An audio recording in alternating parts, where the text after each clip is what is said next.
خامنه‌ای همچون موشی هراسان زیر زمین پنهان شده و کنترل اوضاع را از دست داده است. آنچه آغاز شده برگشت ناپذیر است. آینده روشن است و ما با هم از این پیچ تند تاریخ عبور خواهیم کرد. This is Reza Pahlavi, the self-proclaimed heir to Iran's abolished monarchy. He recently cozied up with Israel as part of his efforts to take charge in Tehran. The true Iran, the ancient Iran, and the soon-to-be free Iran doesn't seek your patronage. It seeks your partnership. It doesn't seek your funding. It seeks your friendship.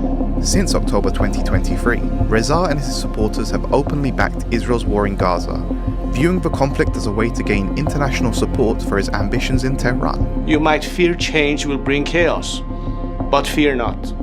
We will not allow a power vacuum. Months before Israel's offensive, which has killed over 55,000 people in Gaza, Reza and his wife visited Israel, meeting Prime Minister Benjamin Netanyahu and other officials. Finally, our voice is heard.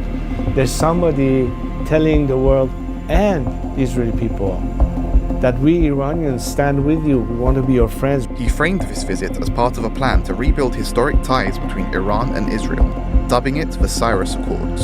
He's positioning himself as a modern-day Cyrus the Great.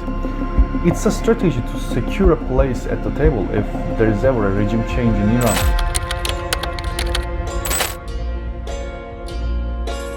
The Pahlavi dynasty ruled Iran from 1925 to 1979. While credited with modernizing the country, they were also criticized for being authoritarian and having no connection to the people. The Shahs suppressed political freedoms, marginalized opposition, and relied on brutal tactics carried out by a secret police unit, Savak. The Shah's close ties to the West, particularly the US, fueled anti-imperialist sentiment. We have faith in the word of the United States. Inequality and widespread discontent ultimately led to the 1979 revolution, abolishment of the monarchy, and ushering in of the Islamic Republic.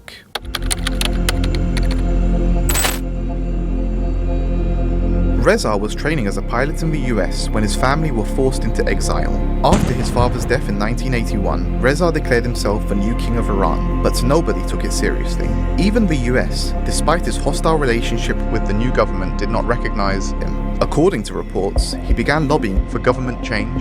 Eventually, he got some backing from the CIA and Israel for his plan to use former Savak agents to retake power in Tehran. However, the plan was never greenlit. He remained on the CIA payroll for a number of years in the 1980s. But this too ended after the Iran-Contra affair came to light. من اعتقادم این است که این رندها جمع شدن دنبال این بچه که پولاشو از جیبش درارن. اینا میخوان اینا پولایی که پدر کذاش از مردم گرفته و حالا در بانک دست این است. Over the past few decades, Reza has managed to find support among a tiny percentage of the Iranian diaspora, particularly in Los Angeles, where an estimated 700,000 Iranian expatriates live.